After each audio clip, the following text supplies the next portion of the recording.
অঙ্গনওয়াড়ি কেন্দ্রই দখল হয়ে যাচ্ছে। আমরাই দেখিয়েছিলাম কয়েকদিন আগে পুরুলিয়ায় একটি অঙ্গনওয়াড়ি কেন্দ্র তৃণমূল নেতার দখলে, আর নিউজ 18 বাংলার খবরের জেরে ওই অঙ্গনওয়াড়ি কেন্দ্র দখল মুক্ত হলো।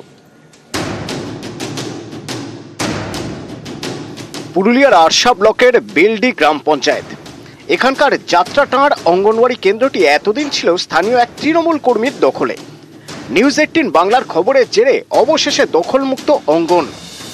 স্যারের কাছে আমরা এখানে চাবিটা দেন, তারপরে আমরা কালকে আসে চাবি খোলার পরে আমরা পরিষ্কার সব কিছু ঝাড়াঝাড়ি ধোয়া মুছা ওগুলো সব আমরা কালকে করলাম, আর আজকে থেকে আমরা এখানে সেন্টার শুরু করেছি রান্না করতে। হ্যাঁ, খুব খুশি।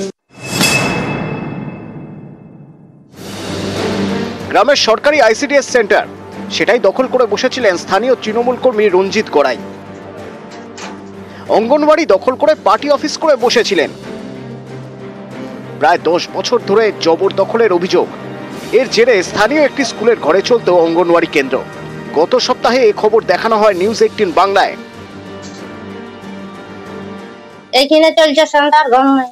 সেন্টার ঘর তো কোনটা করে দেওয়া হয়েছে, ওইখানে ছাড়ছে না। কে? রঞ্জিত গড়াই। রঞ্জিত গড়াই কে? রঞ্জিত গড়াই ওই যে ওয়াদ ঘরের এই ছেলেটা নিয়ে গেল। কি করেছে? আমরা ঢুকতে দেয় নাই। কি বলেছে? না, আমরা জানতে দেব না। কেন? কি করে জানবো? ওটা তো সরকারি বিল্ডিং। এরপরেই নড়ে চড়ে বসে ব্লক প্রশাসন। রঞ্জিত গড়াইয়ের থেকে এই আইসিডিএস কেন্দ্রের চাবি নিয়ে নেয় প্রশাসন। তারপর শুক্রবার থেকে সেখানে ফের চালু হয় আইসিডিএস কেন্দ্র।